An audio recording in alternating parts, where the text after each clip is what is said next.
even the mayors that he's apparently pinning his political survival on don't want to be seen anywhere near him, because until he starts setting out how he's paying for his fantasy economics, he's got a completely unfunded £46 billion promise that puts people's retirement at risk. How does it feel to be one day out from elections with the message, vote Tory, risk your pension? I'd also like to welcome the member for Central Suffolk and North Ipswich to his place on these benches.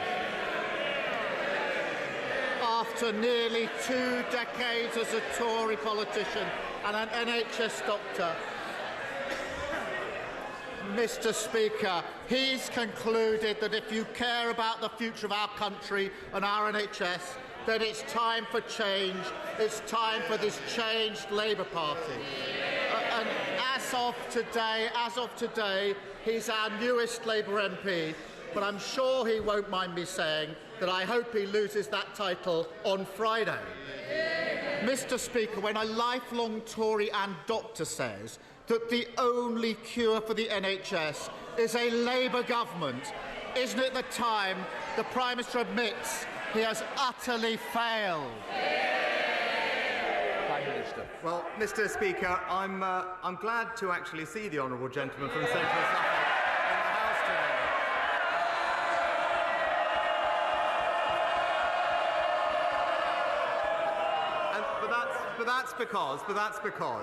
That's because he recently pointed out that residents of his local Labour council are, and I quote in his words, charged much more in council tax, but in return receive lower quality services. Now, he's been wrong about some things recently, but on that point, he's absolutely right. And this week, people everywhere should vote Conservative. I remember being at the Tory party conference when Carswell and Reckless switched to UKIP, and we sort of went, it was just on the eve of conference. You thought, there's no way, this is going to be an absolute disaster. And actually, it has the opposite effect. It galvanises. Yeah. Because... And the same thing happened when Christian Wakeford crossed the floor. Yes. The same day, David Davis was saying, in the name of God, go to Boris Johnson, and he was almost completely ignored because everyone was so enraged by Christian Wakeford that they all rallied round. Yeah, a bit like having a player sent off. If it's very unfair or they've done something wrong, the team galvanises and becomes more powerful and has more intent. And actually, what Rishi Sunak did there was demonstrated that the big problem with defectors, unless it's been in the pipeline for a long time, it will turn out they've been criticising the party they've just defected to quite recently. And then you look a bit like a Wally, particularly on the eve of local elections. Basically, Keir Starmer asked a whole load of stuff there, and Rishi Sunak just ignored it all and read out the Dan Poulter stuff and basically won that exchange. Is that fair to say? Well, I think so, in terms of the noise in the chamber. The theatrics of it. Yeah. Exactly. He comes out with all that nonsense, but he locks himself away in Downing Street bunker, moaning that people aren't grateful enough to him. The reality is Tory MPs are following Tory voters in concluding that only the Labour Party can deliver the change that the country needs. And I say to those Tory voters, if they believe in a better Britain, then they're safe with this changed Labour Party, and it's for them. Mr. Speaker, in the 2 weeks since we last met at this dispatch box, has the Prime Minister managed to find the money for his completely unfunded £46 billion promise to scrap national insurance? Mr. Speaker, of course, we addressed that a few weeks ago, and I'm happy to address it again. But I know that economics is not his strong point, but he might do well. He might do well, actually, to listen to a shadow education secretary who just this morning said, no, that's not how it works, Mr. Speaker. Indeed, the IFS have also said the link between national insurance and public services funding is illusory, just like Labour's economic plans, Mr. Speaker. But it's crystal clear. There's one party that's going to deliver tax cuts for working Britain, and it's the Conservative Party. National insurance, OK, fair enough, but we're sort of not achieving anything with this, are we? The sort of national insurance thing has been battered around so much. We hear we're not going to get tax cuts. In fact, at the weekend we heard that having that national insurance and those tax cuts wouldn't prevent more happening before any general election. So they're, more tax cuts on the way. I liked his reference to Rishi Sunak being in his Downing Street bunker. That kind of made me think of Joe Biden's basement. But I don't think it's necessarily true, is it? Well, no, because of anything. All this, if only Rishi Sunak could go and meet everyone personally. That's the phase we're in. But also, he's less miserable than he was. This sort of Yeah. image of this bloke moaning in a bunker was 2 or 3 weeks ago, and actually the PM seems to have finally acquired a little bit of mojo and is trying to get stuck in. The Starmer's interesting that he's trying to turn "change the Labour Party" into a new slogan. It's sort of it explains what he's trying to achieve and what he thinks he's achieved with the Labour Party, but it's not quite New Labour in terms of pithy kind of summing up. So I don't know how well that works. If you believe in a better Britain, you're safe with a changed Labour Party. It's not exactly, It's not snappy. It's like, don't worry. Well, it's not even that. It's not like it's not blue hills and sunlit It's uplands, is it? reassurance. It's we don't want it's blue kind- hills, do you? Isn't that is that Teletubbies who has blue? No, that's green. Who has blue hills? I don't know. Mr. Men. The Smurfs. I'm going to say Mr. Men. Well, I'm thinking of a hill covered in a sheet of attractive flowers or something like that. Anyway, the point is, it's not, it's an acknowledgement It's a that things will reassurance, still not be a- rubbish Yeah. long into a Labour government. That you'll It's be all right. Yeah. It won't be great, but you'll be all right. It goes back to that whole thing when Keir Starmer went to Tony Blair's Centrist Dad Fest thing, the conference, and they were talking about 97 and is it that all over again? And Keir Starmer said things can only get better. It's not like that now by a long shot. And you think, well, surely he can say things might get better. But also the notion of being safe. If I was to say to you that there's a transformative new government on the way, and it's okay, Matt and Tim, you'll both feel safe. It's not really the word I'm looking for. No. I'm looking for inspired. I'm looking for wealthier. I'm looking for, ambition. Not necessarily looking for safe. And the £46 billion, the national insurance thing he's talked about. So this is the ambition the Tories have set out to eventually abolish national insurance, which currently raises £46 billion, which is £1 billion more than the unfunded tax cuts that Liz Truss promised. So that's why they sort of latched onto it. But it's all a bit vague as to how they would actually do it. Is it merging it with income tax? It's all a bit woolly.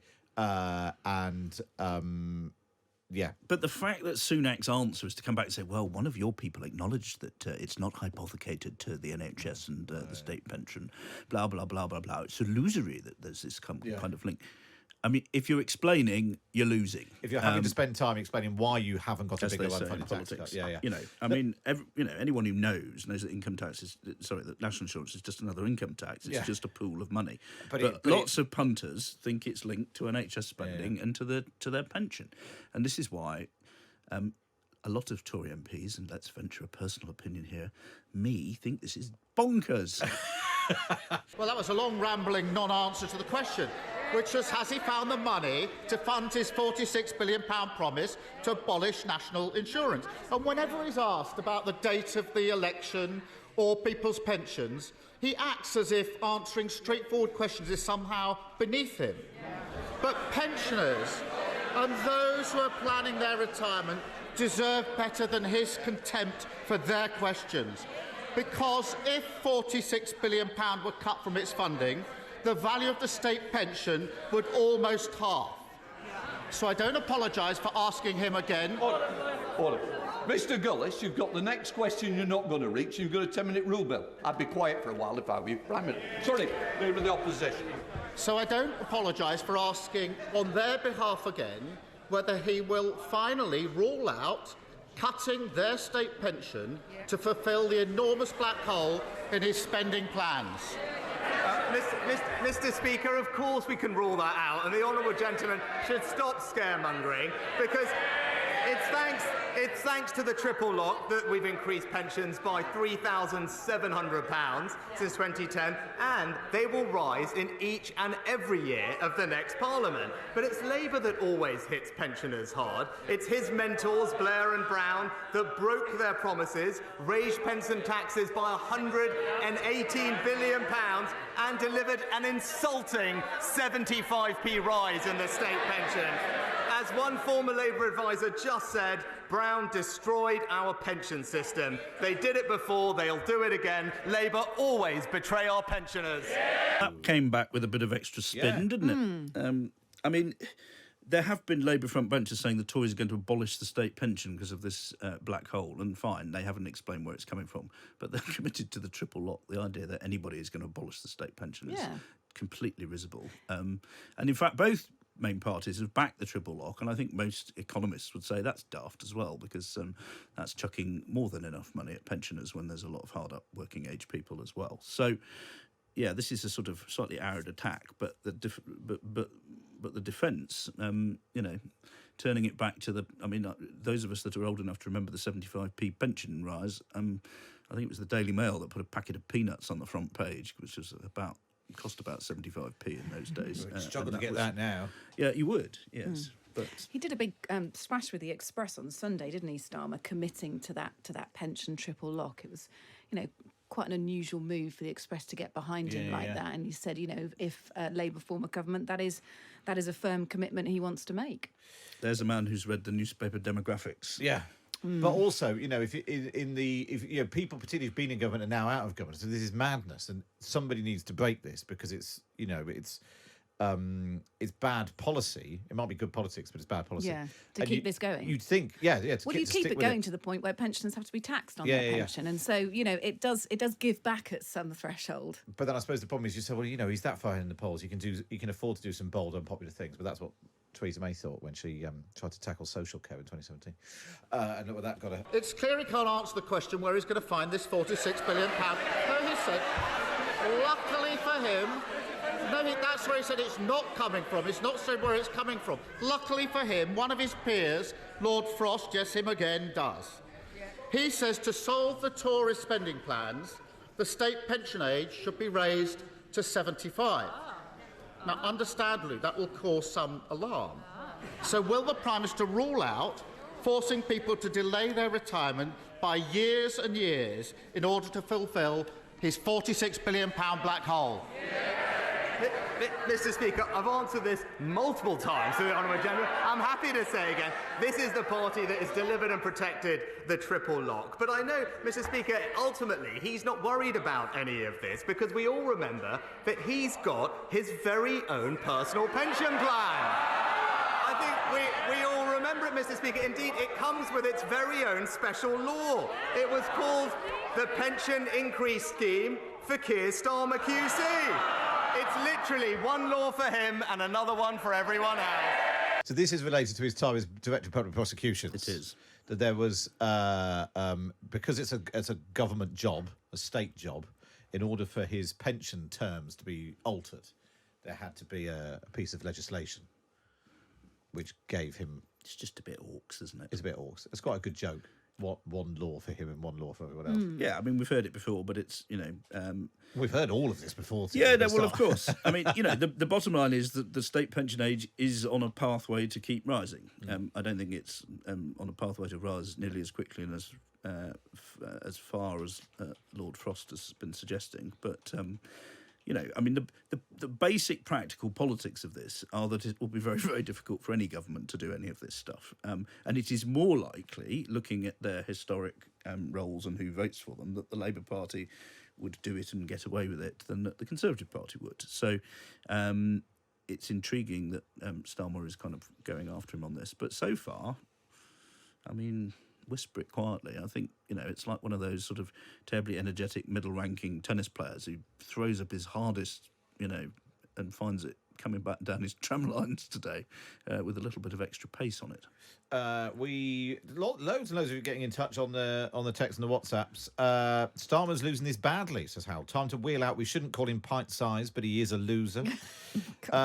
Someone else says Rishi's coming off as smug and reminds me there's very little to be smug about. Sunak just scored a home run, says someone else. Does the PM not get a special pension as well, says Nick. That's a good point, Nick. It's a good point, but I suppose that's slightly more in just the in the future. ministerial scheme. Well, he gets a special payoff, doesn't he, when he leaves office? Yeah. Because he'll be broke, obviously, won't he, Rishi Sunak, when that all happens. That TikTok money kicks in. Whatever or it is. whatever it will be. I suspect it'll be in one of those jobs which we can't really understand what it is. Which will help him no end. Yes. Very good. Well, let's not get ahead of ourselves. We're still only on question 4. And no mention of Rwanda at all yet. No. Well, I imagine there will be time for that. Well, I imagine it's the obvious Sunak answer 6. Yes, exactly. Why has he not brought it up? Why has he not brought it up? You know, if he doesn't, and if he does, he'll have ready to go. a sheaf of ammo ready to fire, I imagine. He wants to abolish national insurance. It'll cost £46 billion, and he won't tell us where the money is coming from. We're no closer to an answer. I'm going to persevere, because last year the Prime Minister was apparently drawing up plans to remove the winter fuel allowance from pensioners. His Paymaster General went a step further. He said these are the sorts of things that we need to look at. So will he now rule out taking pensioners' winter fuel payments off them to help fund his £46 billion black hole? Mr. Speaker, it was this government that just this winter provided double the winter fuel payment to support pensioners. But what is crystal clear, Mr. Speaker, is that we believe that the double taxation on work is unfair, Mr. Speaker. We believe that hard work should be rewarded, and that's why this week we're cutting taxes by £900 for everyone in work. But in contrast, Mr. Speaker, it's Labour's newest tax advisor who thinks pensioners should be taxed more. That's his words, Mr. Speaker. This advisor calls them codgers. He thinks that supporting them is a disgrace, and he believes that their free TV licences are ridiculous, Mr. Speaker. It's Labour who hit pensioners with tax after tax, and they would do it all over again. Well, it was a greatest hits roundup, that one. So the Labour advisor is Sir Edward Troop. I think we went through this last week, or the week before. He's had a showing before, Sir Edward has. Yeah, former head of HMRC was asked by Rachel Reeves to sit on a panel of advisors, and he previously suggested codger pensioners. I think he did it on the grounds that he himself was Yes. a codger, if I remember rightly. I think you're right. He described himself as a codger, and he felt he was safe. So it wasn't a codger off. No, he was. That sounded much worse than I think you intended. We'll draw a veil over that, Kate Rawson, if you don't mind, coming on with that sort of filth. Interesting, though, that Sunak did actually sort of defend the national insurance decision there, rather than just having to explain it and say Labour had got it wrong. He was sort of saying, this is double taxation. We don't like this. And I don't think he's done that nearly enough. If they're going to pursue this policy, they need to actually say why it's a good thing to get rid of it. And we've barely heard a word about that. We simply hear all this stuff about, well, it's nothing to do with the NHS. And didn't Do you, from the people you speak to in government, Tim, are they doing this because they think there was electoral advantage to talking about ending double taxation, people giving more of their own money? Is it a sort of half-thought floated by Jeremy Hunt, which has accidentally become policy, and now they're trying to sort of reverse engineer it? I think it's much more like it's a half-thought floated by the Prime Minister, since he seems to be the one overseeing the budgets these days. I am yet to find a single other minister or special advisor, including some of those in the departments concerned, i.e. number 10 and the Treasury, who think that this is better than cutting the basic rate of income tax, which everyone understands, and which has far more political upside from where I'm sitting. There's a difference between saying... Now they're on the same path, they think we'll stick to it, and they also... I mean, you know, the logic for it was that it was less inflationary than cutting income tax. But if you want bang for your buck politically, as we've seen... he has to keep explaining himself. It doesn't work. And they did it once and it didn't work. And they're doing it again. It didn't work.